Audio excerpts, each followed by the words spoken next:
Good evening.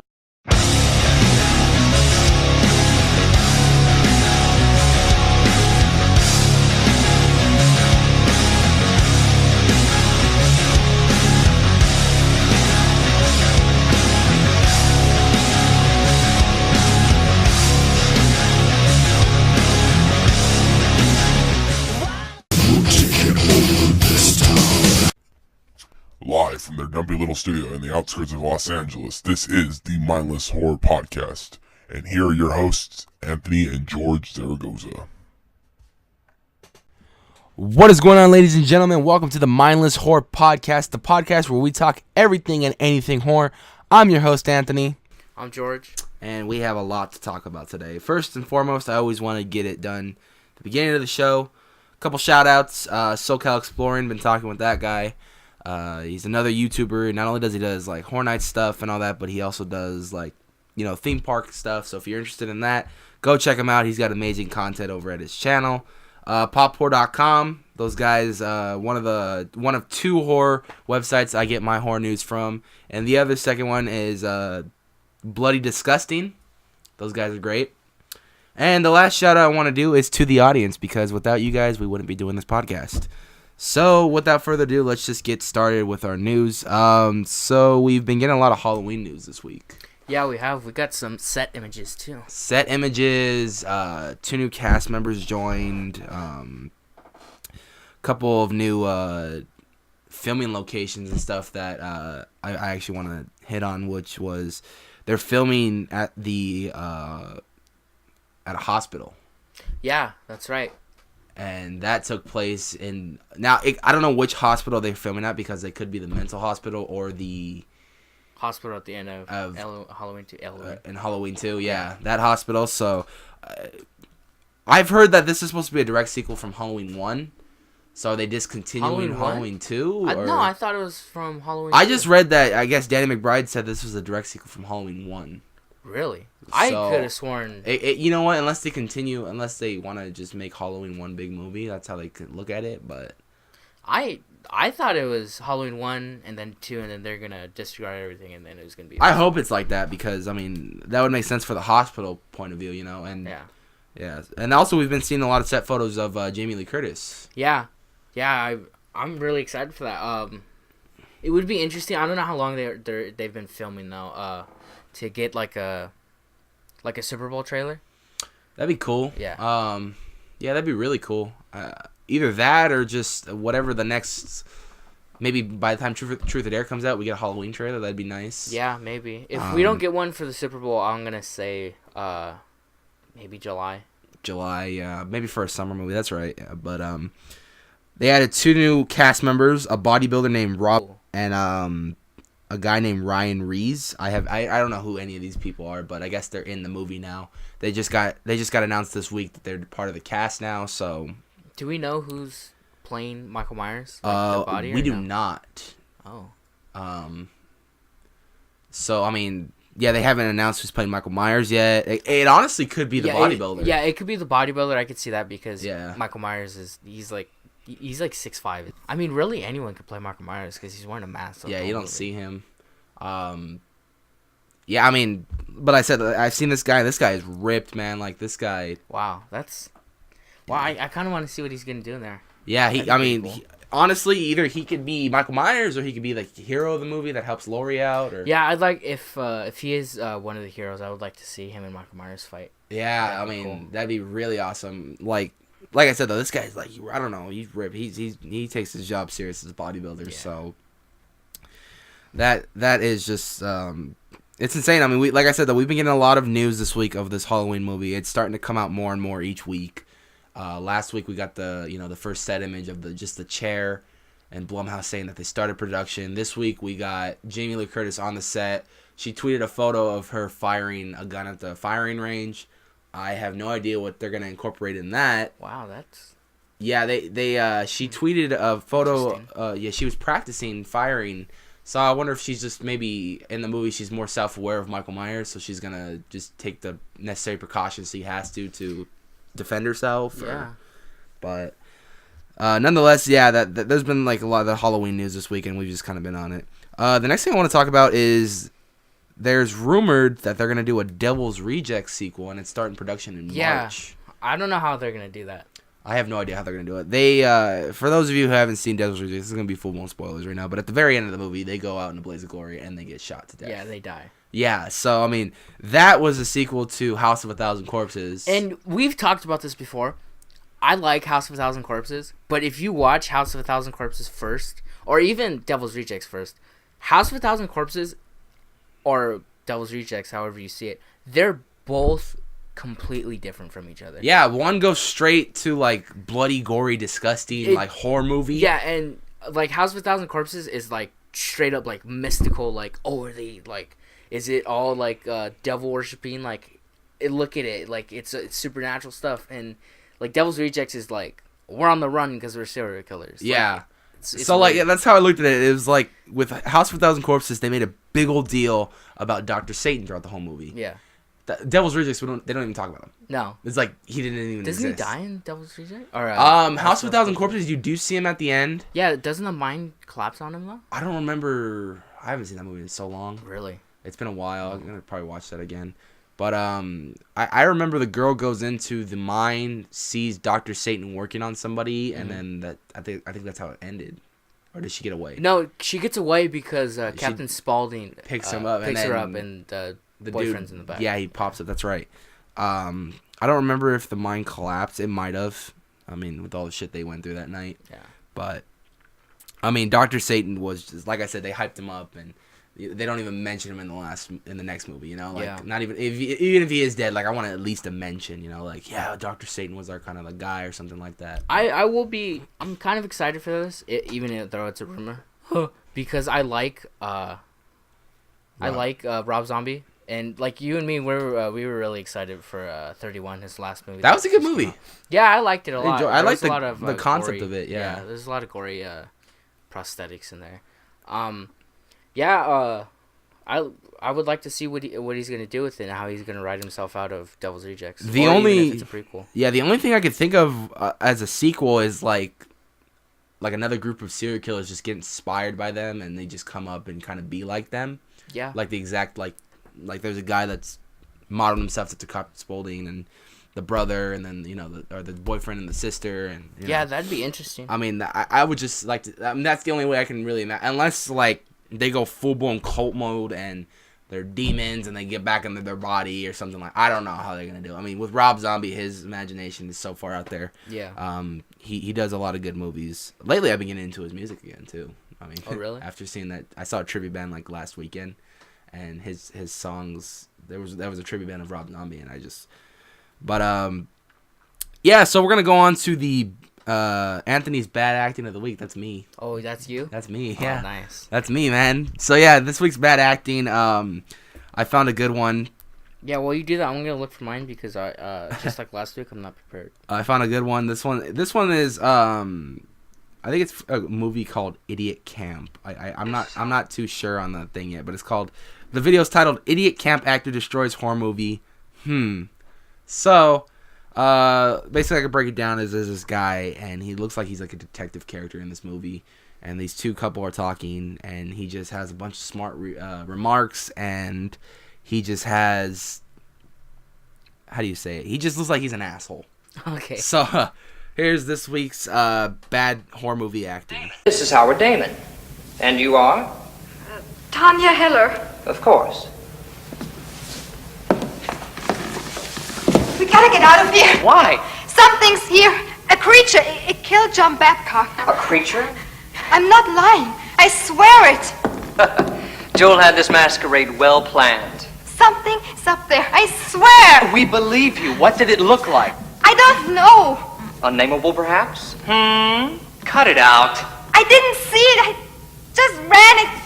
It what? What happened? Exactly. There was a scream. That's when we found John, and he was lying there. His throat had been ripped out. That's when we ran, and All right, hold it. You're positive he was dead? I saw him there. Look, Tanya, fraternity boys, they've been known to pull pranks on new students. But he was dead. Bruce. His friend. Yes. Aha, the plot does get thinner. So maybe John and Bruce, they were playing tricks on you. No, they couldn't have. Okay. That guy looks like a male version of Millie Bobby Brown from Stranger Things. Yeah. So yeah, it's a little scene. I just thought it was horrible. His little thing. You know, that reminds me of Killer Clowns from Outer Space when they're in the tent when they first find it, and they're talking. I forget their names. I think it's Mike. She's like, "We got to get out of here. Have you ever seen something like this?" And he looks at her and he goes, "No, No, yeah, no." That's easily one of my That's a favorites. good cult classic right there. I you know what? They were supposed to be remaking that movie, the same guys and everything.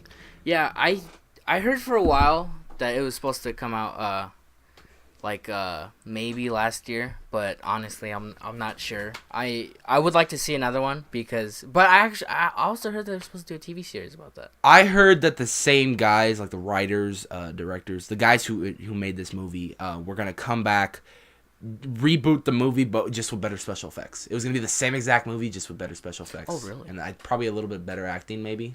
I mean, don't get me wrong, the acting's great. I love that movie. Yeah, I love It's it one of my too. favorite cult classic movies. That movie was such low budget, it became a cult classic. Yeah.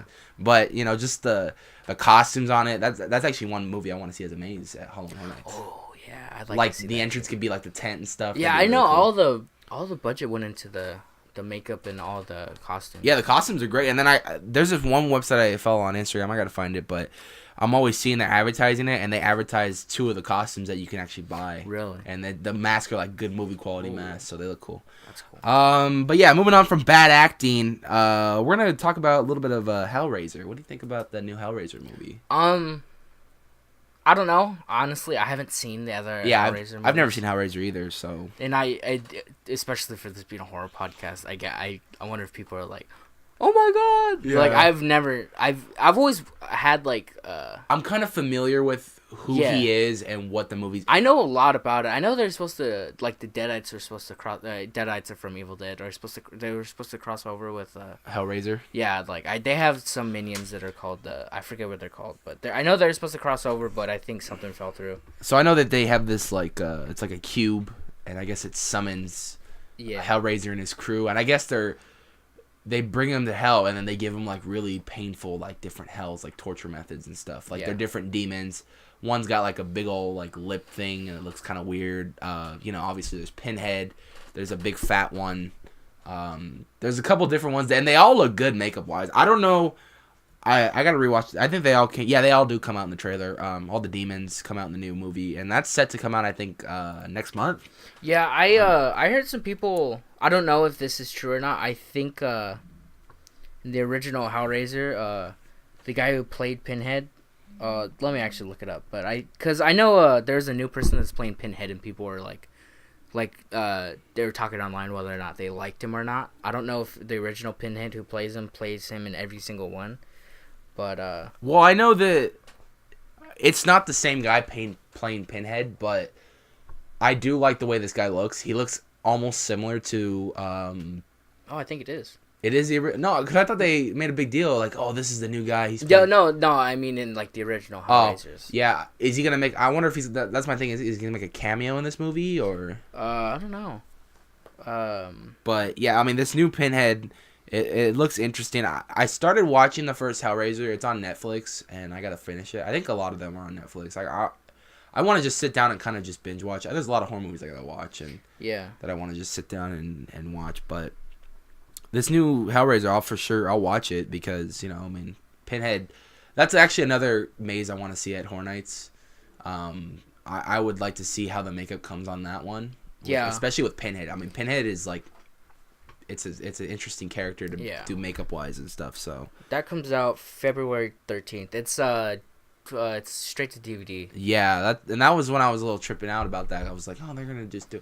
But it seems like a lot of the horror movies that they're bringing back, they're going straight to DVD. Like look at Chucky and stuff. He already has like 2 movies. Which is kind of sad too because I've sort of seen them. I watched like kill counts on them from Dead Meat. But from what he told me, they're like really good. Like they're really good compared to like Bride and Seed.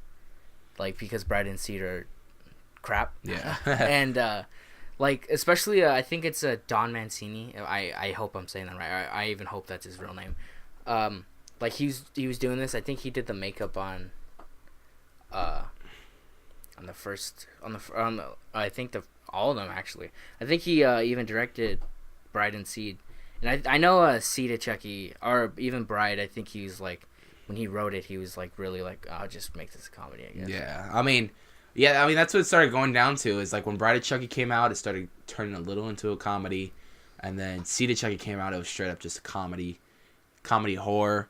And then, these new Chuckies, it looks like they're kind of refacing what Chucky looks like and, who he is, and they're trying to make him scary again. I have seen some Ending Explains with these Chuckies, and they look pretty good. But, yeah, I mean, I'm excited to see, like I said, these new horror movies are going straight to DVD now, and I will still support them no matter what. So. Oh yeah, Don Mancini, he wrote all the Child's Play movies. Oh, okay. And Chucky movies. So yeah, we're gonna move on. Hey, do you got any favorite horror YouTubers you like to watch on YouTube? It's funny you should mention that because I do. I'm gonna say mine. These are in no particular order. Because I like to. I honestly love them all so much. Like these guys are the people I watch. Like in the minute their videos go on. Mine, of course, I just mentioned it right now is Dead Meat. I'm actually wearing a Dead Meat shirt right now. Yes, you are. I love this channel. They do kill count or James, he does kill counts, and they're really good. I love them. Speaking of that shirt, did you just buy it? It looks pretty fresh. Yeah, I bought it a couple weeks ago, but it just came in the mail last Monday. Actually, I wanted to wear it the first episode of the podcast, but it ain't come through. And then my Dead Meat, Found Flicks. He does a lot of Ending Explains and a lot of horror related topics. He's a really good YouTuber. There's another guy I watch. His name is CZ's World. He does a lot of Easter egg videos. Like I know when I was watching when I was looking at stuff for It, because I remember I was really really hyped for It. Like I remember looking at it a couple years ago, because I remember when I first got announced to it, it was the kid from World of Mellors had he got casted as Pennywise. Yeah, and then he dropped out for conflict scheduling issues. Yeah, and I remember like that was a long time ago. That was like at least 5 years ago. Was it that long? I think so. I think Probably it was that long ago. Yeah, because they started showing some concept art of him. I think it was a little less, maybe 3 or 4. Maybe, but I do know it was a long time ago. And then of course Sharp Productions, because they do Horror Nights content. Yeah, they did Horror Nights content, and I would watch the Mazes. That's how we first found out about all these events, because Sharp Productions would put them up every year and we'd watch them. And of course the one and only TLEV, the League of Extraordinary Vloggers. All right, that's a pretty good list. I mean, I would agree with a lot of those. I mean, they're all my favorite, and those guys are all good. I watch them all. So, same with George. Mine are not in any particular order. I just wrote them down like the first things I thought of. I'm gonna do Haunt Squad. Now these girls, I found them last year. They do Halloween Horror Nights. They do all the events around here in SoCal that are scary, but they only come out during the season. Like they're only kind of like a seasonal channel. Oh. So I mean, that's pretty interesting. I would like to see more content with them throughout the year, but they're probably busy throughout the year, and they want to just come out in October when all the events go around, or August and all that when they're setting it up. But yeah, those guys are good. Theme Park Info, I mean, he's not really horror, but when he comes around for Horror Nights, he gets down on his videos, and I like him. On top of that, when he does like other stuff. He does like theme park related things, and I'll watch him. Same with SoCal Exploring. He comes out seasonal, but he does his theme park stuff throughout the year, and I still watch him. He's got really good content too. Awkward Arstick, there you go. He's good. He's been doing a Halloween Horror Nights series lately that is really good.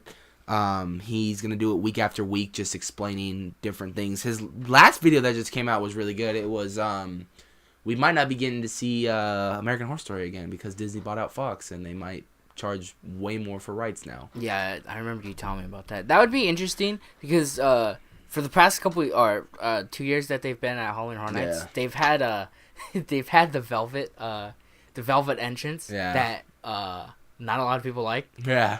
I would say it doesn't bother me because if they had it this year, then like first year people would have been like, oh, that kind of sucks. It's not that interesting. The second year people would say like they're just copying from last year. But once it gets to 3, I think people are like, oh, this is a tradition. They'll just do this every year.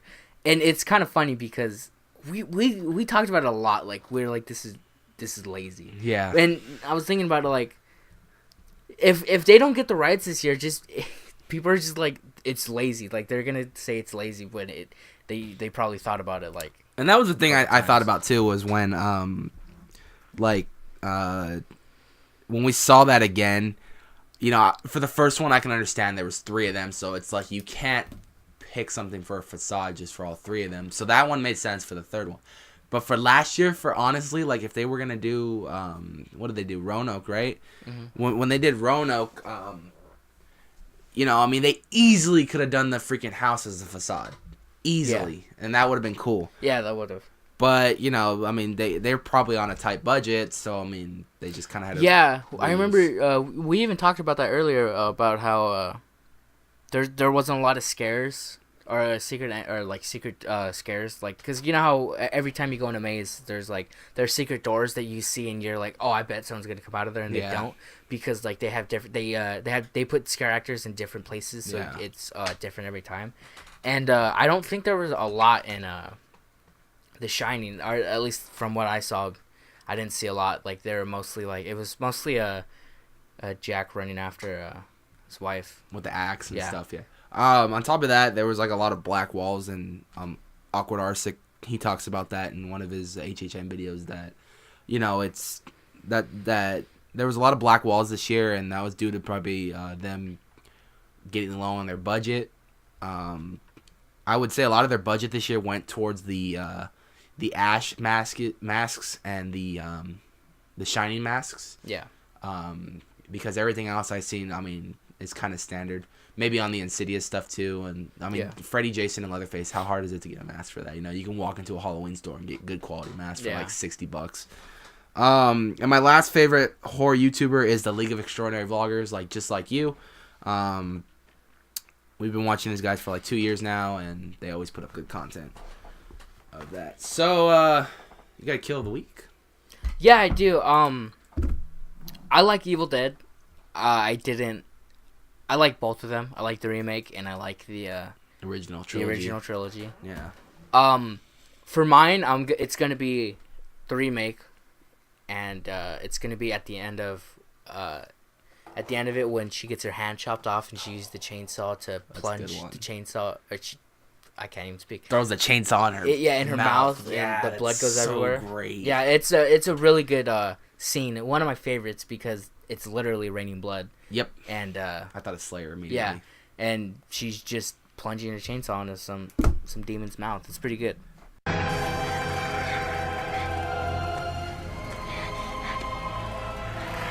I will feast on your soul. Fix on this motherfucker!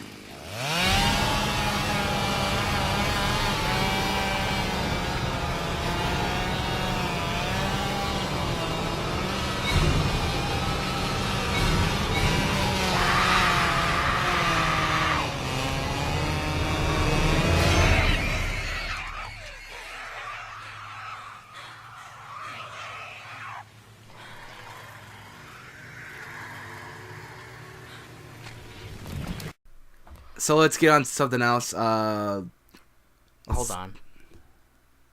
What's up with God Particle, dude? God, that's the Cloverfield 3. Yeah. I've been trying to talk to you about God Particle for so long. I bothered you a lot about it last week. I was like, hey, dude, let's talk about God Particle. You're like, I have no idea what God Particle is. Well, I didn't know they were calling it that. Yeah, and I'm used to just hearing it as Cloverfield 3. No, I understand. And when you're like, yeah, go ahead and talk about it, I forgot to talk about it. So now I'm going to bring it up right now because you have a lot to talk about. I am a giant Cloverfield fan. Cloverfield is good. I like the first one. I'm not a too big fan of the 10 Cloverfield Lane. Yeah, I remember you telling me that. I mean, it's, don't get me wrong. It was something interesting. It was in the bunker the entire time. Here's a spoiler alert. It was in the bunker the entire time. It was just that 3. So, I mean, it was an easy movie to make. It was a secret project, by the way. They didn't announce it till, like, 2 months before it came out. Yeah, it was a really low budget movie too. Yeah, it was super low budget because they were in that bunker the entire time. It was only 3 cast members, and then at the very end we see a giant monster. Yeah. But me and my dad were in the theater. We were waiting to see a giant monster, and we had to wait to the last 10 minutes to see it, and it's not even on screen that much. And it goes out Phantom Menace style. It freaking she shoots up the what was it? Like the cocktail or whatever, Yeah, the Molotov. She shoots it up. The minute that main ship goes down, all the aliens die. Around her. Yeah. Really? Yeah.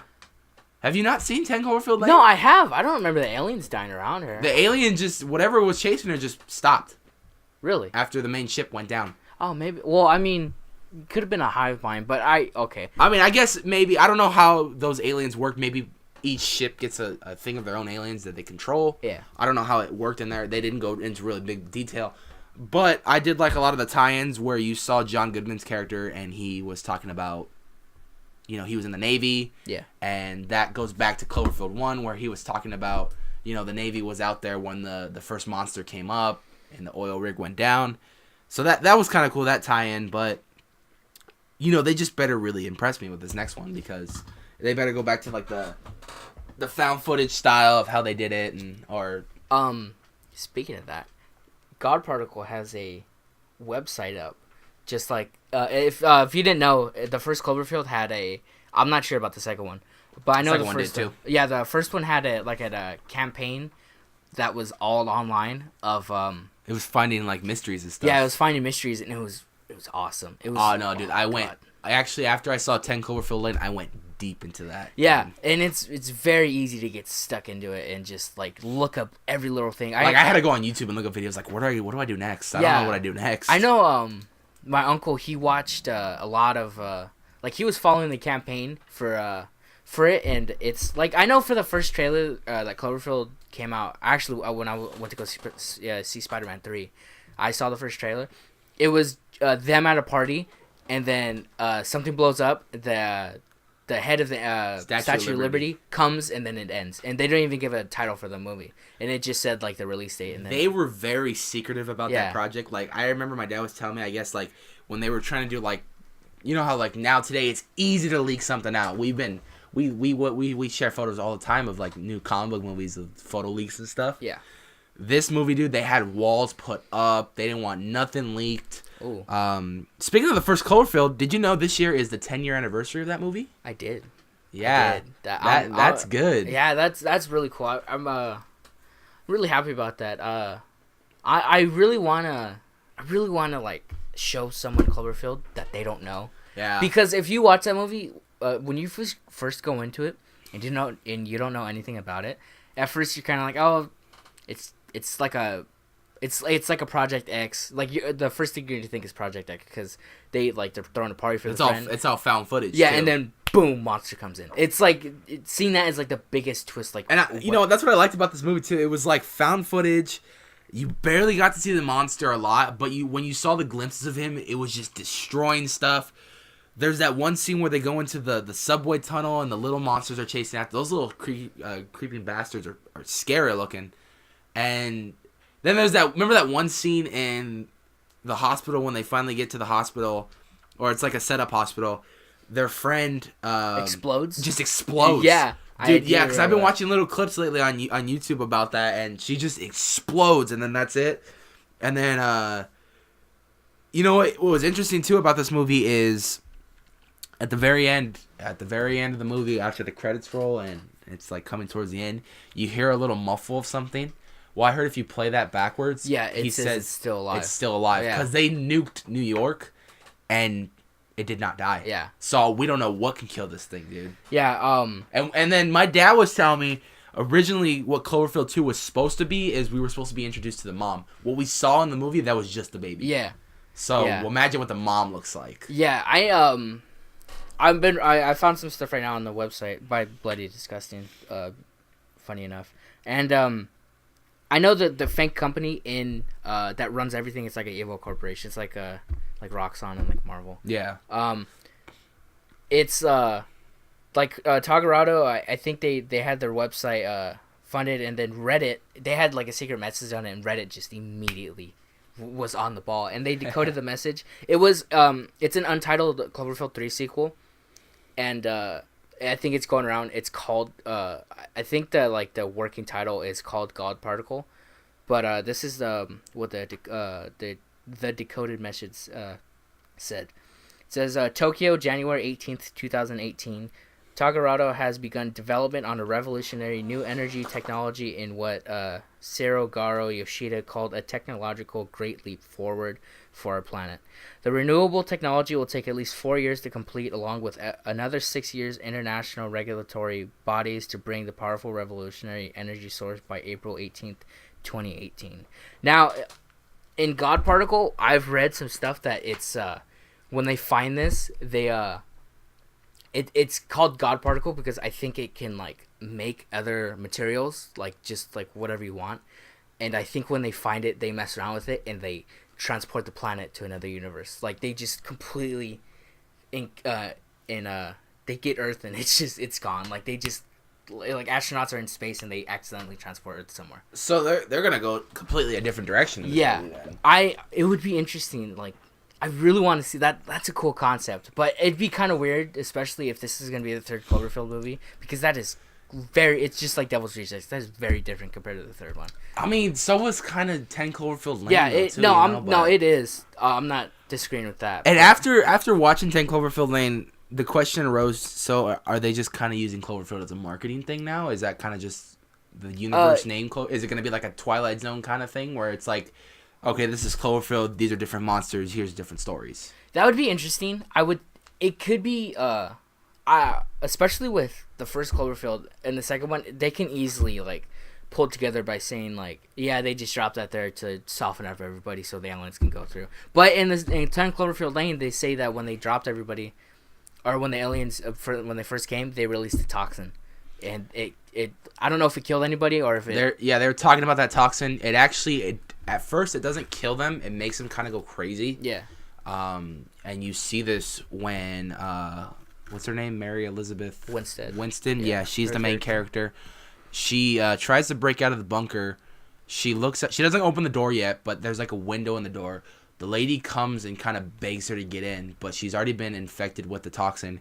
You see her features and her face start like kind of, how do you say? I wouldn't say melting, but it is like blood's coming. Like what is it when you die and it's like you're deteriorating? Deteriorating. Yeah. There you go.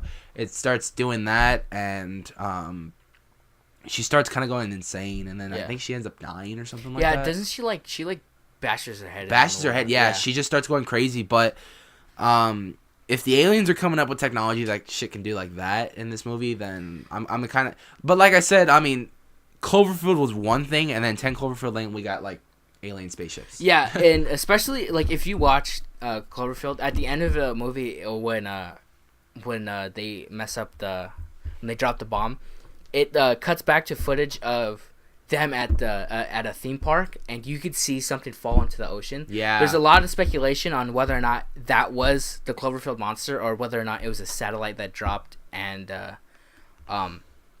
woke up the Cloverfield monster. I've heard it was the satellite because I heard that the monster was buried under water for like billions of years. Yeah, I heard that too, especially because there are a lot of images. I suggest you guys look this up too.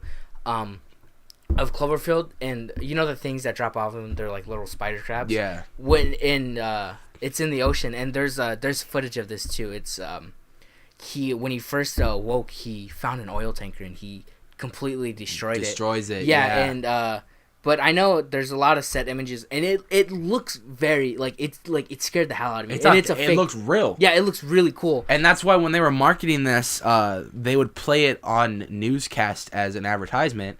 Yeah. They're like, this is going on in New York, an oil rig just went down and stuff, and then you saw kind of slowly something come out of the water, and it scared the shit out of people. Yeah. People actually thought it was a real thing, and they started trying to like do evacuations and everything. But yeah, it's like when they first did World of Worlds, I forget the actor's name. He was in Tom Cruise? No, not Tom Cruise. The original. Oh. When they first did it on a radio. Oh yeah, that's right. Yeah, he was reading passages from the book. Yeah, and it scared the shit out of people. People were calling in. Yeah, and they're like, I think the U.S. military even they stepped in. You gotta stop. Yeah, you're scaring people, dude. I forget his name. He's like He was in that one movie. This is like Vincent Price? No, it wasn't Vincent Price. Peter it was Vincent from Jesus Christ. This is like one of the. I don't like it. I actually really don't like this movie. It's considered like one of the best movies of all time, and I'll figure it out. You could.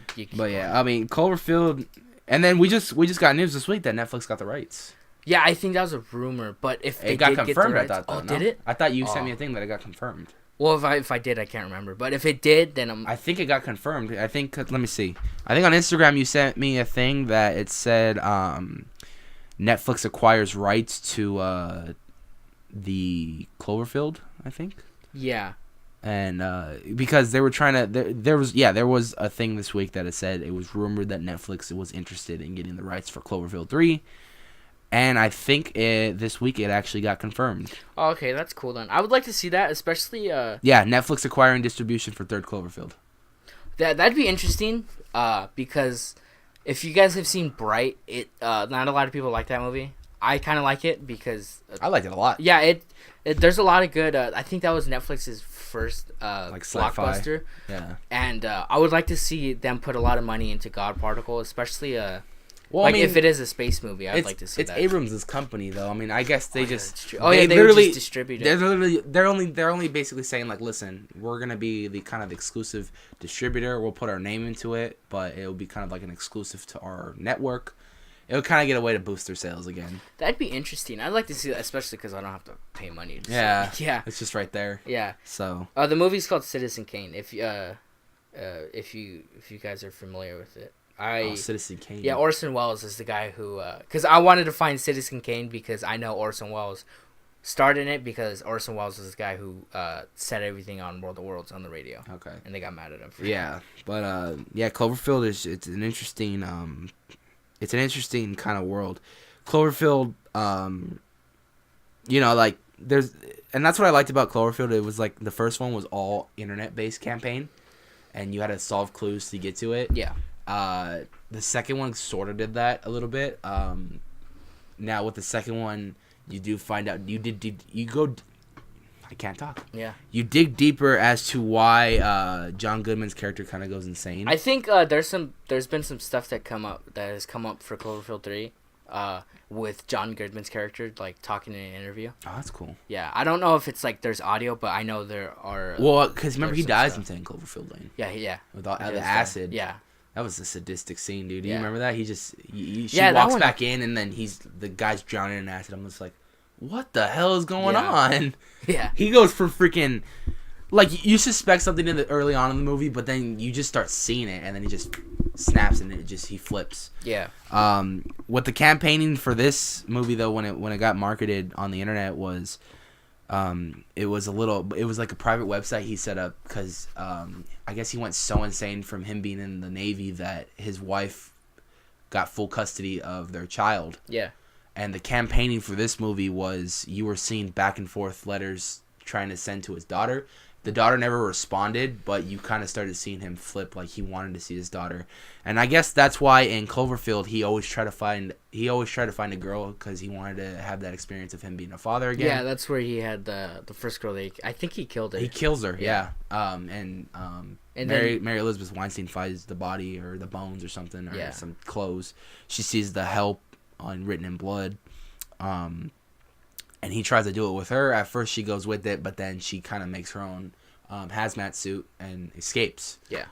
And that kind of brings me back to what are they gonna do? Are they gonna go off 10 Cloverfield Lane? Because at the end of 10 Cloverfield Lane, we do see Mary Elizabeth Weinstein. She turns on the radio and there's an emergency broadcast saying like, go to this area. There's a bunch of survivors. We're fighting the aliens. We found something to destroy them. We'll do anything for more help.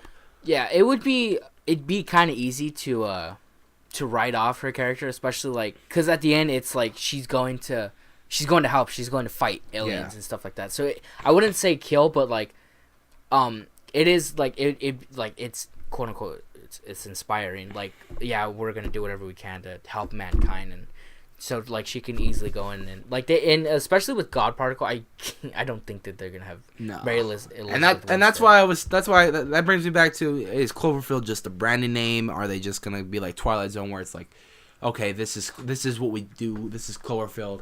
Here's our different monsters. Here's another sci-fi kind of movie. Yeah, I mean, honestly, there's no way to find out until we watch this movie. Like, if they bring up, like, oh, yeah, I remember that thing in New York or stuff like that in, like, Texas. And, like, the only way to be sure is if they tell us. Because I remember for a long time them saying 10 Cloverfield Lane is...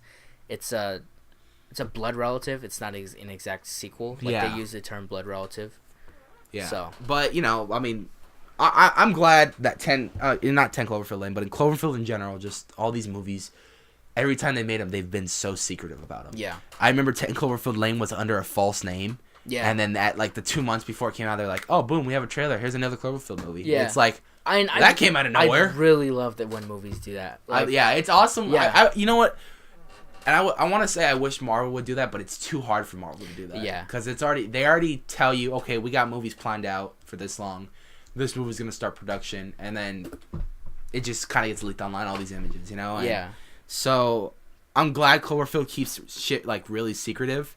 So far, it doesn't look like Cloverfield 3 is going too secretive, but for all we know, they could be fucking already filming it right now, and it's just going to come out, like, in the summer. Yeah. You know? Which would be cool.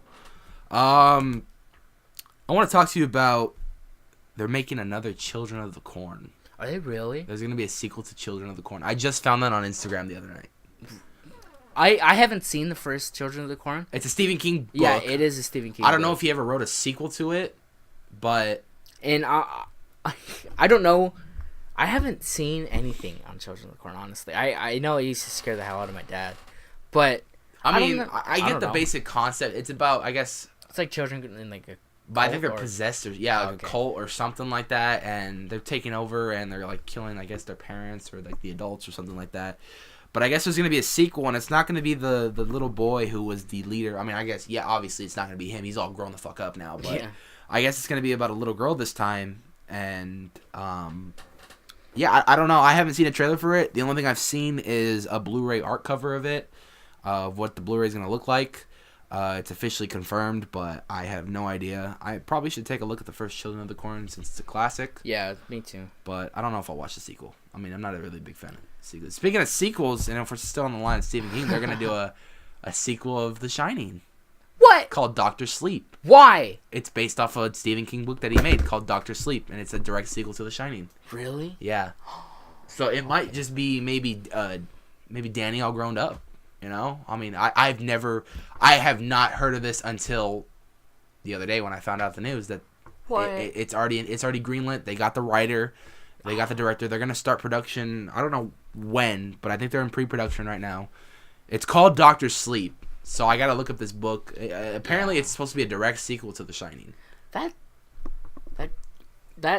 intrigues me. That's very interesting. But But remember, we also did hear too that every Stephen King book right now is already on its way to being a movie. And what my main question is Stanley Kubrick did The Shining. Yeah, and Stanley Kubrick and Stephen King, they hate each other. They don't like each other. Like, I know there are there are differences in the movie. Like, I think Stephen King wrote in his book when they're driving, like, you can see a giant. It's a good shot when the camera's panning over them and they're driving up the hill, and their car's like, I think it's a blue. Is it blue in there? Yeah. I don't know what color it's it like is. A blue bug. Yeah, it's like a blue bug. And in the book, Stephen King wrote, it was like a red car, and I know Stanley Kubrick specifically made it a different color just for like a I hate you for Stephen King. Yeah, he does like little shit that Stephen King don't like. On top of that, if you guys haven't read the book, they did I don't know if you know this too. They did a mini series. Stephen King didn't like The Shining so much that he went out and did a miniseries like how he did with It. Yeah. And there's one scene in the book, I guess, where I guess these like hedgehog bushes come to life, and that's how the book is. And like they come to life and they come all demonic. And I guess Stanley Kubrick's response to that was like, "All right, I ain't gonna fucking do that stupid shit. I'm gonna do a hedgehog maze instead." And at the end, Jack will die in the maze. You know, it's like something different. So. You know, I mean, just like the little shit Stanley Kubrick put in that pissed Stephen King. Yeah, I like the Shining movie. I really like it a lot. That's under the thing for me. I really like that movie. I know there's a time where you watched that movie. A lot. Dude, yeah. I was when it came to Horror Nights. I was religiously into that movie. Like, I was watching I was watching videos on YouTube of like theories and like what does this movie mean? Because like there's so many things in that movie where it's just like, is he really dead in real life? Is this all a dream? Yeah, you were sending me a lot of theories too. Yeah, like, and I was at like 2 a.m, you're like, dude, I got this good theory. Yeah, I'm trying to sleep. I was trying to break this movie down in my head, and it's just like, well, what's going on? Because at the very end, you see him in that 1923 photo. Yeah, and it's just like, what the hell's going on? Is this all a dream? Is he really dead? Is he a ghost? Does he keep bringing back another family to try to kill him? I don't know. I still can't answer that question. I think it's because he's part of the house now. That's why he's in that photo. And that's why The Shining will always be one of the greatest horror movies, because they leave you with that question every time you watch it. Yeah. And I guess Stanley Kubrick intended, I want you guys to figure out your own answer. He probably has the way how he wrote it, but yeah, that's just like Quentin Tarantino's suitcase and Pulp Fiction. Yeah. In that movie, the whole time they're trying to get something for Marcellus Wallace in the suitcase, and the only thing you see about it is that when you open it, it's like a bright light shining. And when people ask Quentin Tarantino what was in the case, he told people that it's like whatever you want to be in the case. Like he's like, I specifically wrote that because, well, for one, you don't need to know what's in the case, because I think they bring it back to him pretty much immediately. It's unnecessary. Yeah. Yeah. Well, and there's two things that got me about that, and a lot of people, the biggest theory about that case is it's his soul. Yeah. Because when they open it up, the case, if you pay attention to the code, it's 666. Yeah. And then when you go see Marcellus Wallace, in the back, he's got an X on his neck. Yeah, he has a Band-Aid, and I know that there's a lot of talk that when the devil takes your soul, he takes it to the back of your head. So that's the number one fan theory ever. Yeah. I know one interview, he just was being a dick, and he's like, oh, I just put a light in there, and yeah, that's just how it is. And I was just like, okay. But yeah, dude, back to The Shining. We're getting a sequel. It's called Doctor Sleep. I probably have to look into this book to see how it is. Yeah, me too. I don't know what it's about. Because I know there's I'm probably going to get a lot of hate for this. I know there's some Stephen King books that are really good. And then shitty. No, I agree with you. Yeah, it's like a hit or miss with Stephen King. And Christine sounds so good on paper, but then when you put it in a film, it's horrible. Yeah, I mean, I'm not going to knock the guy because obviously I myself am not an amazing writer and can write down I'm not gonna myself. I'm a huge Stephen King fan. Yeah, I am too. But there's just some books that I don't particularly like. The one movie I hope they come to do and remake is Silver Bullet. I would love to see that with today's technology. Yeah, with Werewolf. Me and my dad, that's one of the movies. I was like, if we're remaking good Stephen King movies, let's do Silver Bullet. Because when that movie came out, it was great. And that book came out. I have it's actually my dad. We were cleaning out the garage. It's actually a graphic novel. What? Almost in a way. I mean, it's a book, but then there's pictures in it too. Oh. So I mean, it's a short book too. I might read it pretty soon, but. Yeah, I know. I heard that every single one of Stephen King's projects are in a stage where it's greenlit or it's in the writing or in production. So, I mean, I just don't see how they can do a remake of Christine though. Like, how do you do that? Like, how do you make a car scary? I don't know. Unless I just don't know. But I mean, that car is bitchin'. Yeah, I do like that car. But hey, did you see that Invisible Man reboot loses its writer? Is that from the Monsters universe? Yep. The failed Dark Universe, and it's even failing even more after Invisible Man loses its writer. Yeah, I heard that they canned that. They canned it because The Mummy didn't do as good as they thought. I like The Mummy. The remake of The Mummy was just something. A lot of people don't like Tom Cruise though. Yeah. And I don't know why. I mean, I like Tom. He doesn't bother me. He doesn't bother me. I mean, I kind of like The Mummy because I don't know. I thought it was fine. I mean, I wouldn't like say it's the greatest movie. Yeah, I mean, it was good, but yeah, I mean, like if it was on TV and I had nothing else to watch, I think I'd probably put it on. You know, I liked it because there was that one scene where they introduce what is his name? Russell Crowe's character. Yeah. And he's supposed to be this big bad Dr. Jekyll, Mr. Hyde. Yeah. And then you go into his office and you see so many Easter eggs. You see the creature from the Black, at least as what we think is the creature. It could be another creature and stuff, but it was cool to see his office because then you actually saw the original Book of the Dead from the original Mummy. Yeah, they did when they first rebooted. Get my boy Brendan Fraser back. They don't cast him in anything no more. Yeah, they should because Brendan Fraser is he's amazing, dude. Yeah, he's pretty good. But yeah, Invisible Man I think Johnny Depp was supposed to be the Invisible Man. Yeah, he was. I know Javier Bardem was supposed to be the Frankenstein monster. The Frankenstein monster. Excuse me.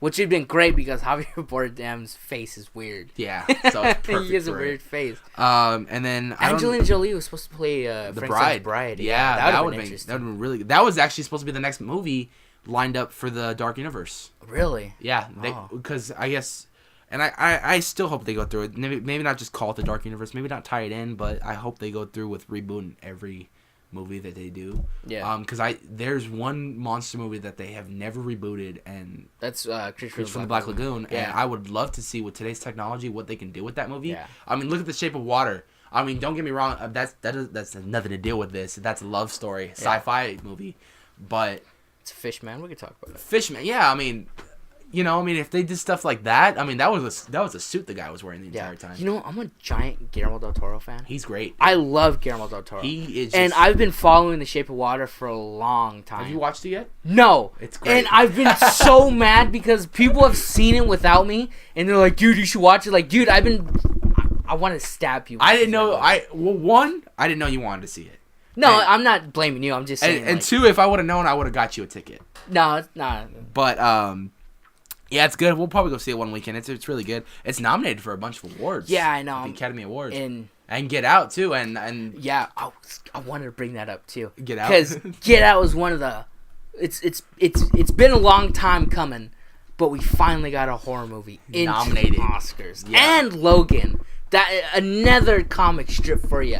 Logan is nominated for Best Adapted Screenplay, and I couldn't be happier. I'm just happy though because it looks like Get Out's nominated for like 4 different awards, including Best Picture Yeah, that's very interesting. and Best Actor. I think Best Writer. I Best think the Director. only movies to be nominated for an Oscar, horror movies, are The Exorcist and So I think Poltergeist. yeah, so Get Out is just proof that we're slowly getting horror back into the fucking Oscars, which I am so happy about because we haven't, and Shape of Water's nominated for 2 Oscars, for Best Director and I think Best Visual Effects or something like that. Or, I think it's nominated for like 5. I'll look it's, it up. it's nominated for a couple. I know because that. it's between Shape of Water and 3 Billboards.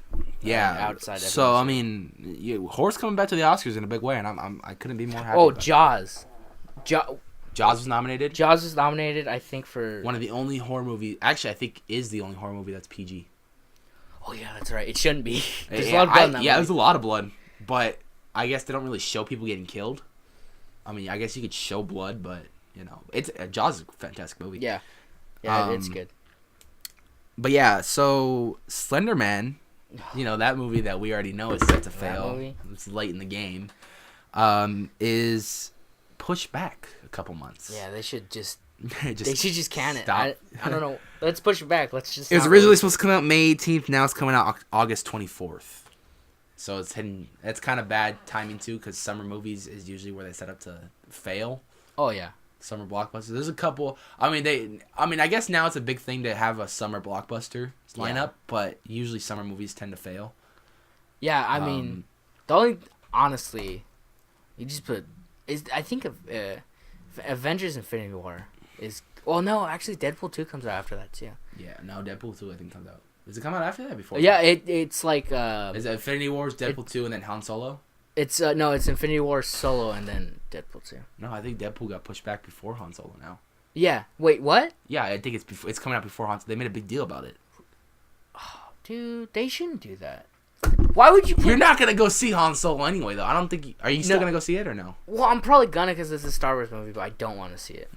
What if it's like you, how I feel about Black Panther? It just blows your expectations. Yeah, but that's different because I've heard so much bad things about this movie, and I haven't heard a single bad thing about Black Panther. But Slender Man, and I'm scheduled to do a history of him next week. I'm only gonna do it just to kind of for the movie. Yeah. And there's a lot of stuff involving with Slender Man, but it got pushed back. We talked about this last week. We're just not looking forward to it. I'm not. I don't want to see I mean, I'll go watch it, but I'll probably wait for it to come on. Oh, speaking of horror movies nominated for Oscars, when I looked it up on Google, I saw Aliens. The Alien franchise is in jeopardy right now. Oh, it's done, It's done. dude. It's So we Ridley got Scott. we What are you got doing? Prometheus, Alien Covenant, and then we were supposed to get one where we introduced the Queen. Just after Disney Yeah. bought out Fox, it was like, no, you're done. You're not doing it. Yeah, well, It's that, yeah. Well, I know Ridley Scott. They asked him like, "What are you doing next?" And he's like, "I don't know." I don't know. Yeah, I don't blame him, dude. That guy. Yeah. I mean, doesn't he have a show on right now though, or something like that? I have no idea. I think he's got a show on. Remember what happened? Whatever happened to that show he did with Tom Hardy on That was FX? a miniseries. Oh, that's not coming back. No, it was just one season. Okay. But yeah, I was really getting into the Alien reboots, and they just canned it, and I was pissed. And I was like, what the hell's going on? And so we may not get to see another Alien movie ever again, unless they want to reboot the series again. That doesn't bother me because I didn't like Alien Covenant As much as Prometheus, or I liked Prometheus. I didn't like it as an Alien movie. I kind of didn't like Alien Covenant. Like, literally, if you take Prometheus and Alien Covenant, because he's like, these are prequels, they don't add up with. They don't even come close to, especially the first Aliens. Because, like, when you go inside the first ship in Prometheus, instead of there being eggs everywhere, like it's supposed to be, there's the black goo everywhere, the vials, and it's bad. Yeah. that movie fucking pisses me off. I liked Alien Covenant a little bit because we got to see more of the alien stuff, and we started seeing the formation of how the aliens got the way they were. Danny McBride did an amazing job in that. If you're talking about Danny McBride, if you're talking about a guy who originally does comedy and then comes and does some serious stuff, like I was surprised when, and then James Franco's in there for like a little bit. He dies. this is cameo. Yeah, but when you talk about a guy who goes from straight comedy to like a serious movie, like I'm just surprised to see that they do really good jobs, you know? Yeah. And that goes the same thing with Get Out. What was it, Jordan Peele? Jordan Peele, yeah. He wrote and directed that movie. Yeah. And look how good it is. And that guy came straight from Key and Peele. That was a comedy series on Comedy Central, dude. I think he said he's retired from acting right now. He's gonna focus strictly on writing and directing, which is good because Get Out is a fantastic movie. Yeah. And if that was his first movie, then I'm very excited to see what else he has inside his mind. And this is like off topic from horror, but I hope he goes and directs one of their famous Key and Peele skits, Substitute Teacher. I hope they make that into a feature film because I would love to see Michael Key play fucking the teacher again. But yeah, if he makes more movies like horror movies like Get Out, I would be so down for them because I'll go see it. It was great. You know what? I'm not gonna lie. When this movie first got announced and was a concept into something, I was just like, "This is the dumbest shit ever." What movie? Get Out. Oh, really? You were mad about that? When I saw the trailer, I was like, this looks dumb. But then I started hearing, like, it got amazing reviews. Yeah, it was 100% around. It's like 99 now, but it was 100%. It's certified fresh. Yeah, it was 100% for at least a month. Dude. Yeah. But I finally sat down and watched it. You know what made me want to watch it is I watched Foundflix Ending Explained. Oh, yeah? Of Get Out. And then I actually sat down and watched it, and I was like, wow, this is a really good movie. So, yeah, kudos to those guys for the Oscars and stuff. But did you see that two fans are attempting to recreate the horror video game that we will never get, PT, for the PC? Yeah, I did see that. And if you guys have seen PT, it's a playable teaser. That's where PT comes from, for the game Silent Hills. It was a Hideo Kojima game movie. With Guillermo del Toro. With Guillermo del Toro and Nomoritas. Hideo Kojima is a fucking mastermind. Is he? Games. He didn't do Metal Gear Solid. And did he do Resident Evil? No. Okay. Yeah, and I was really excited for it because it was called Silent Hills, and I think Konami fucked him over, and then and then he made Death Stranding, and I know the whole time I think they're done with Death Stranding, which is funny enough because I think it's gonna come out soon, and they haven't released a single bit of gameplay for that game, and that's a horror game, so we can talk about it. Yeah, that looks interesting. I mean, when we saw it at E3, I was like blown away. Yeah, dude. I was like, what the hell is going on? And I know dude? when Norman Reedus was like talking to Hideo Kojima when they were doing it, and he's like, "What are we doing?" And he's like, Hideo Kojima's like, "Don't worry about it. I got this." Like Hideo Kojima is like the most laid back. Like he's such a genius when it comes to all of his stuff. Like he's like, "I got this." Yeah, dude. man. Don't worry about it. I'm really excited for that, and it's Guillermo del Toro. I just went on a rant about how much I love him. We've seen what he can do on the screen. Let's see what he can do in the video game universe now, dude. If him and Hideo Kojima are doing this together, you know this game's gonna be a masterpiece. Yeah. This game is a video game. It should be probably nominated for an Academy Award, and that would be like the Yeah. first video game ever nominated for an Academy Award. But I'm really excited for Death Stranding. That's gonna be really good. Norman Reedus is in it. I'm curious to see what the game's about because the trailer we got, we see these invisible guys. Yeah. And shit starts floating in the air. And it was just all over the place. I mean, you got to watch this trailer to understand about it. I mean, even watching the trailer, I don't even know what it's about. So Yeah. I'm excited to see what we're gonna get. And for PT, I'm really excited about that because I know PT is like one of the. So yeah, It's, like, two scary. fans are attempting to recreate PT for the PC.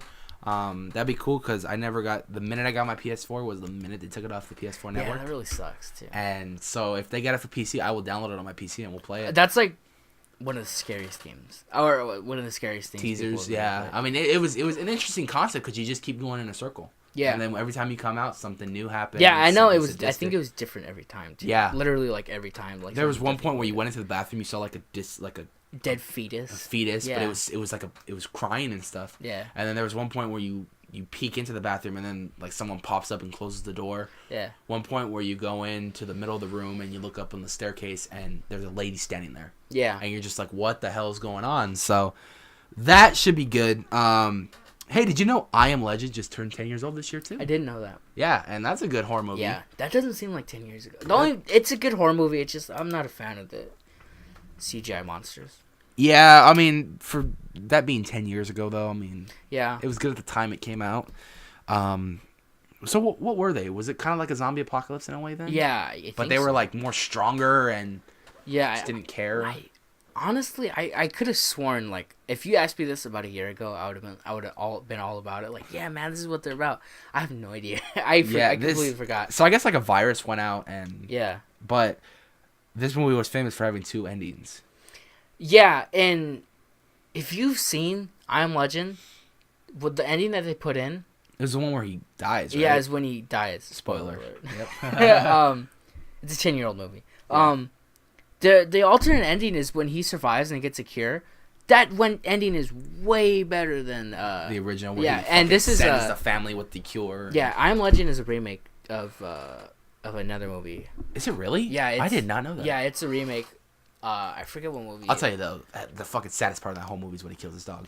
I don't like watching the movie because of that, man. I was like, that's the saddest part in the whole movie because you see the relationship between him and his dog. On top of that, when a dog dies in a movie, it's sadder than when a human dies in a movie.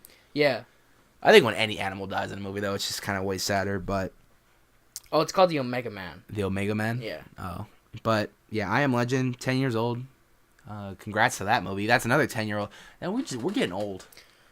I'm Yeah. only 19, but I mean, I remember when that movie came out in theaters, and I went to go see it Yeah. like 10 years ago. Yeah, I remember watching with grandma. Yeah, it's insane. All these movies are turning 10 milestones. That's good. Mm-hmm. Hey, did you hear that the New Mutants director said this is probably the hardest PG-13 movie ever made? Yeah, I did see that. I was actually gonna try and bring that up because, again, that's when I get to talk about comics. But I wasn't sure if we talked about it last week. I'm glad you brought that up because that could be very interesting because getting the PG-13 slate and even with the Marvel movie, it's really good because a lot of people can see it. I mean, Yeah. either way, it doesn't matter because whether or not it's rated R, people are still gonna get. Yeah, gonna people go are still see gonna it. go see it. But like, that's really cool because I mean, if he says it's the hardest PG-13, that means he's done a lot and he's pushed a lot to get that. Well, this movie, get like something in there. we mentioned this last week. This movie's getting held back because they're trying to make it scarier. Yeah. It reacted well with the audience, but it's not the reaction they were looking for. So they're gonna go do a lot of reshoots and probably practically redo the entire movie. I don't know, and that's what. If that's gonna happen, this is what's gonna interest me. Is like they got one cut of the movie already done, and it didn't do so well. I mean, it did well with audiences, but it's not the reaction they were looking for. And if they're gonna go back and make this movie scarier, I have two questions. One, are they when they release this movie on Blu-ray, are we gonna get both versions of the movie, just like how they did with X-Men: The Road Cut? Yeah. Days of Future Past, The Road Cut. That was an entire different movie. Yeah, it was. And then, two, if they're gonna remake this movie and make it even scarier, are they gonna give it an R rating? Yeah, I was gonna actually talk about that too. And another thing is, especially now, with technology being where it is and Fire Sticks and Exodus and stuff Yeah. like that, will this movie leak before it even comes out? That was a big thing with X-Men Origins Wolverine. Yeah, because X-Men, if you didn't know when that movie first came out, that movie leaked about, I want to say like 2 months before it even came Without out. any CGI. Yeah, without any CGI on it. And, and I remember seeing that and, like, people were like, yeah, man, it's already out. And people were like, this movie's crap still. So, I mean, that'd be interesting. I'm just curious to see if he says this is the hardest. Now, what does that mean? Is it like it's a hard PG-13 borderline rated R, or was it just hard because they had to stay in PG-13 and? I think it's borderline PG or PG rated R. Or was was it hard to make because they wanted it's supposed to be PG-13 and they wanted a lot of the stuff they wanted to do was R-rated, but they had to stay in that PG-13 guideline. So I'm excited to see this movie. Yeah, I am mean, too. I wish we would have gotten it. It was supposed to come out like what 2 months ago, in the next 2 months or something like that. Yeah. Or next month or something. And now we have to wait an entire year. So Yeah. I'm pretty sure I'll forget about it in the summer, and then it's gonna pop back up at Comic-Con, and I'm just gonna be like, go ape shit about it. But, Yeah. Hey, did you see the Ash vs. Evil Dead season 3 trailer? No, but I have a reason for that because I want to do this before but I've already failed with several movies. I don't want to watch the trailer, so when I watch it, it's like it's I can't even talk either. It's something. Yeah, it's something good. So to look forward to. Yeah. Yeah. Obviously, Do you know what there are the- movies that I have to watch it. Yeah, I know. The main premise behind the season is. Yeah, it's like his daughter, isn't it? Yeah, so like, I guess it's mostly about his daughter. He finds out that he has a daughter, and Deadites are back. I just watched an interesting video that explains what the original season 2 ending was supposed to be. So I guess the original season 2 ending was supposed to be they were gonna go back in time and Ash was gonna meet young Ash, which in the season 2 ending we do see him go back in time. Yeah. But he was supposed to be in a younger version of himself. And he was going to tell him all this stuff and all that. And then when they go back, it was going to be revealed that... what's that girl's name that's on the show with him? You know which one I'm talking about, right? The main girl. Yeah. It was going to be revealed that was his daughter. Oh! Yeah. What? So they were going to reveal that, but... I guess when the and it was gonna end way differently because the way this ended, it just didn't feel right for some reason. But I guess when they got a new writer to come on, I guess the original writer that's been with Evil Dead since like the very first movie, I guess when the new guy came on, he rewrote the entire episode, and they thought that that girl being Ash's daughter would have been kind of dumb because she has a family. Well, not only that, but a lot of people look at that as Ash's counterpart. Yeah. And, like, she's like a badass, girl version of Ash. Yeah. So, Oh, yeah, her name's Kelly Maxwell, by the way. Kelly, yeah. It's Kelly. Dana Delore. I hope I'm saying that right. And, so, yeah, they rewrote the episode, and it is what we saw in the final cut. So, season 3, we're going to see Ash's daughter. And at the very end of season 2, we do see that that one demon chick they were working with. She appears at this rally that they're having for Ash, like he saved the world again and everybody's on Ash's side, but then we see her and then she walks away. So is this kind of like a fantasy she's putting on for them for now to kind of lay back to reveal her evil plans, that she's actually taking over the world again, and then they gotta go back and kill her again. And yeah. So I'm really excited for this season. It's gonna be good. That comes out February 25th. That's next month. Yeah, that's very. And that's actually a little late because they usually came out in October. Yeah. And the only reason they did it this late this year is because they weren't sure if they were going to do a season 3. Yeah. And, I think, you're right. And also, I think they're not even sure if they're going to do a season 4 now. That sucks, because I love this show. Yeah, it's a good show. But I guess because the network I guess the cable provider just dropped Stars. Stars, yeah. And they're doing a big old campaign about that. And so that kind of sucks. But, staying on the Ash and Evil Dead thing, I also watched another video when Bruce Campbell explains the timeline between 1 and 2. Because a lot of people get those movies confused. Yeah.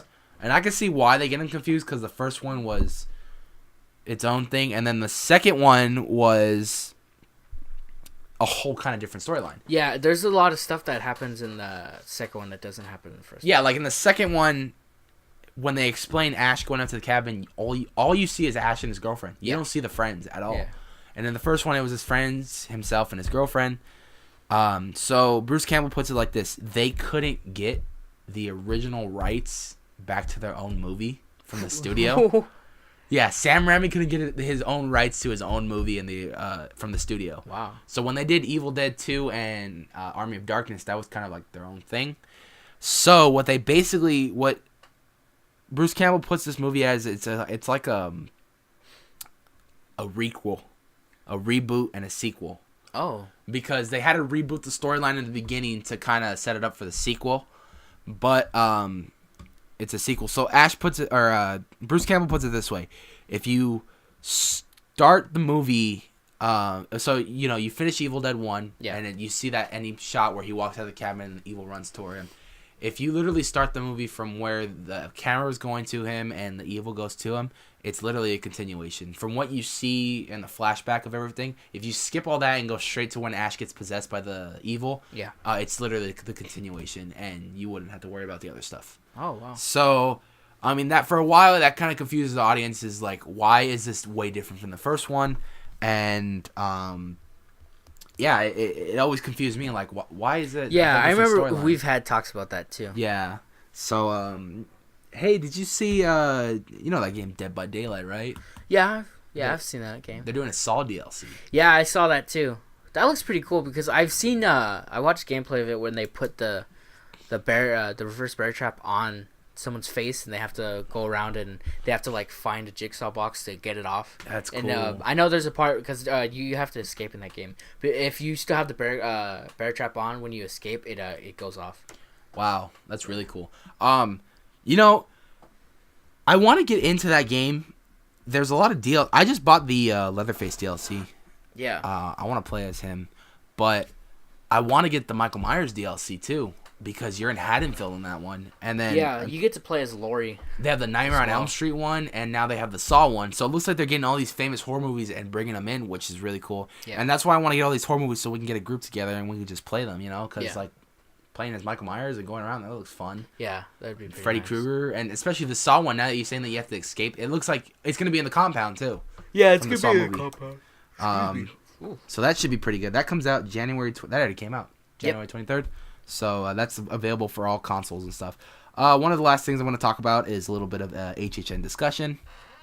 We made our lists of top 5 mazes we want to see at the event. Just go ahead. You start yours and I'll look for mine. So yeah, there's a couple of mazes I want to see at the event this year, and just what I want in general for this maze. I kind of want a more original event now. As far as scare zones and stuff. Okay, yeah, I get you. Like scare zones, and maybe maybe 1 or 2 original mazes that are kind of like, But here's my top 5 list of what we might be getting this year. So I put Truth or Dare, but then I equaled it to Horrors of Blumhouse 2. Yeah. With all the stuff coming around, I think we might get a Horrors of Blumhouse 2.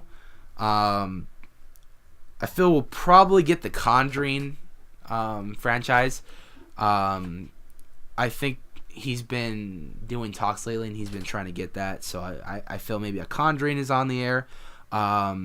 We may or may not get a new Insidious maze. I'm kind of 50-50 on that.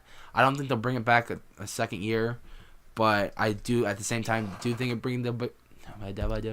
I do think they'll bring it back because of this new movie, and we get to see more and we'll understand it more.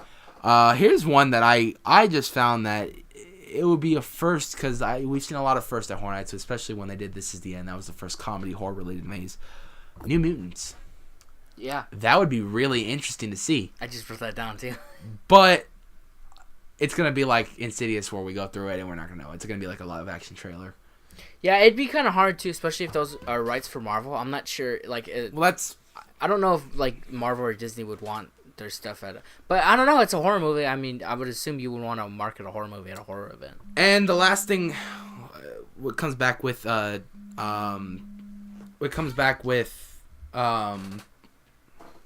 horror again, and Disney is American Horror Story Cult. We don't know if we'll get another one this season, but it'll be interesting to see. this event every year. I want to see something new, something different, and they don't fail to impress every year. You know that they always do great jobs every year, and so yeah. You got your top 5? Yeah, I'm gonna. I mean, you could do more than 5 if you want. Yeah. Obviously, I'm gonna go with The Thing with John Kurt Carpenter's? Russell. Yes. I really want to see that, especially because, one is The Thing, but when I first went to Horror Nights, it was the first year of The Walking Dead, and the year before that they did The Thing, the new one, and I didn't get to go through that, and I kind of wanted to go through it. I never went through that either, actually, and that was really? the first year I went. Oh. Yeah, and again, I want to see Horrors of Blumhouse. I would like to see other stuff on that. They don't necessarily need to just do like The Purge or anything. Like, I do like The Purge. It's a cool scare zone, but I do like it too, but I think we've had it enough that they could just kind of retire it. And I thought they were going to kind of do that this year, but when they did Horrors of Blumhouse, that was the opening, which in a way it was cool because you saw the purging go outside, and then you walk into this abandoned theater, and you're supposed to be inside these movies. Yeah. So that was cool. Again, New Mutants. Oh, did I say New Mutants? I'm sorry. Say it. Go ahead and just. Yeah. New Mutants again. I would like to see that, and then I would really like to see it, Yeah. especially because this one in the new version that just came out. It's very bloody, very gory, especially when they rip off Georgie's arm. Yeah. Oh yeah, that was just right from the start of the movie. Just kill a little kid. Yeah, and they I was could do a lot of scares with that, especially like even from the books, because in the books, like obviously he turns into the Wolfman and the Mummy. Wait, he turns into the Mummy in the movie. Yeah. But he turns into all the Universal monsters, which they can use because of all the rights. Yeah, and that'd be really interesting to see. And we haven't had. Well, we kind of had this. A couple years ago, we had Aliens vs. Predator. In the first year that it was there, the second year was kind of because it was the same thing. But the first year, it was one of the best mazes. Because, oh my god, dude! It was. You remember so you walking good. into that queen room and she's just like at least 20 feet tall. Yeah, and she just was like, very whoa, big. dude. Yeah, I would like to see an alien maze. Just the alien by itself. Or even like the first. I would like to see the first movie specifically because if you've seen that movie, I watched that movie fairly recently, and it scared me. Yeah. Like I've seen that movie before, and I don't know if I talked about this last week, but I had a giant fear of the face huggers. Face huggers, man. And I played Alien Isolation, and are they in Alien Isolation? Yeah, they're in Alien on Isolation. the end or what? Yeah. Okay, because I don't think I've gotten that far. They're a lot. It's a little. Now bit I don't even too want to much. finish the damn game. I almost didn't. I almost threw my controller out my window. Yeah, And last one, Poltergeist. Yeah, I've been wanting to see a Poltergeist. I would like to see a Poltergeist. You know, that's a Steven Spielberg classic, and that's a Universal, isn't it? That's Universal, I think. Yeah, too, yeah. that'd be really nice to get. But just the fact that they can do it. I mean, that clown could be a major. Like it could be like the face of the thing. There's the clown doll. Oh yeah, that and gets possessed. to be specific, the original Poltergeist, not the Sam Rockwell one. Although I do like Sam Rockwell, but not that one. No. Yeah. You know, I mean, there's that clown, and that that clown's infamous in that movie. That could be like the face of the maze. And then they got the little girl in front of the TV of the poster that could be incorporated in the maze. But yeah, that's a really good list. I mean, that's a solid list. I actually agree with a lot of those, especially The Thing and It, because with those two, it's like, well, we haven't seen the original Thing. Maybe he's been trying to get the rights to this all along. Yeah, even I think you said he tweeted that. Oh yeah, I got. He the got tweet. major. He got confirmation that he got rights to a major movie that he was very excited about. Yeah, and now that we think about it, I mean, I wouldn't doubt that it's it. But then again, I don't know. I'm not John Murdy, but I'd be so excited for this. Yeah, so he tweeted recently that he's doing his Happy Dance because he found he got rights onto a production that he's been wanting to do for a while. So that's good. Another Horror Nights kind of thing that caught my attention too. I was reading through one of his Q&As he did, I think last week or 2 weeks ago. A guy tweeted any possible new maze locations. He goes, yes, and losing one. What? So wherever they do an original kind of area for a maze, I guess they're losing one this year. I would most likely say either the Courtyard, maybe, but I don't think so. Maybe or the JPQ line, or maybe Waterworld. Maybe Waterworld too. I don't know. He said, and then someone tweeted back, "Can you say which location we're losing?" He goes, "Oh no, let's let the speculators speculate on that. More fun." So people like us, we're trying to figure out which location. I hope it's none of the Metro sets because I do like going in the back lot. Yeah, that's fun to do. I would want to say though it has to be an attraction. Like because I remember one year, and he lost one too when they had Terminator. They did the maze in the queue line right there. Did they really? Yeah, they turned it into a maze there, and now that's Despicable Me, and they don't do it a maze anymore. Yeah, by Despicable Me, they do the red carpet stuff. Right? Yeah. So that's gonna be cool. But that's just a little bit of basic HHN discussion. Before we wrap the show, I want to do a giveaway. I have a code for Spider-Man: Homecoming that I will put on the screen. That's not a horror movie. That is not a horror movie. But the next 2 weeks will be 2 horror movies. Or one's considered a monster movie. I consider that kind of horror. Next week we're giving away Kong Skull Island. Oh. And then the week after we're giving away The Conjuring. Ooh. All digital copies. They all work. The only reason I have extras is because, well, either we have bought them or I, for some reason, got another copy of some sort. Yeah. But yeah, so the code for Spider-Man: Homecoming should be on the screen right now. First come, first serve. It's whoever gets it, whoever snatches it, it's theirs. Yeah. I don't care, honestly. Or honestly, how about this? Do a countdown. 3, 2, 1. Put it on the screen right now. Then whoever has their stuff open, they get it. Yep. Boom. All right. So there you go. It's on the screen. And then one of the last things I want to start doing every week, another segment. I want to do a thing called This Week in YouTube. So we look at our 4 favorite, channels on YouTube, like horror related or something, and we just name off a couple of videos that came out this week. 2 of them I want to highlight on, because the League of Extraordinary Vloggers watched our last week's podcast. They've actually gave us really kind words and stuff, and I really appreciate that. That was really cool of them to do that. They didn't have to do it, but they were really nice guys and they did it. So one of the first things I want to mention in this week's podcast is they uploaded one of their new series. It's called Mr. E's Conspiracies, and this week they did The Shining. So he broke down 5 of his conspiracies of what he thought on The Shining, and some of them were pretty good. Some of them I agreed with, and some of them I'm kind of still questioning myself, like, to investigate more because they sounded really good. But yeah, that's up. This podcast is put up on a Tuesday, so whatever they put up yesterday, I will announce for next week's podcast. And then another one that caught my attention was Awkward R6. He did the HHN 2018 American Horror Story. Is it coming back or not video? That was pretty good. He's also doing another Halloween Horror Nights series each and every week. So go ahead and tune into that guy. He does amazing content. And the last person I want to mention is Zombie Chris. He has been doing some HHN 27 reviews of mazes. He said he wanted to wait a little bit because it's kind of stereotypical of people putting them up right away. Yeah. So now he's doing it. So now he has content to put up, which is actually a really smart idea. Yeah. I probably should have done that, but he did the HHN review of the Maze Invasion that's based off Aliens. So that was pretty cool. Go check him out. That was another good video. But that's about all the time we have this week on the podcast. Make sure to tune in next week where we bring you more updated horror news. Again, I am Anthony. I'm George. And you have just watched and listened to the Mindless Horror Podcast. Like I said, make sure to tune in next week. Go ahead and subscribe to the Nights 4 channel for more podcasts like this. And we will see you guys next week. Bye.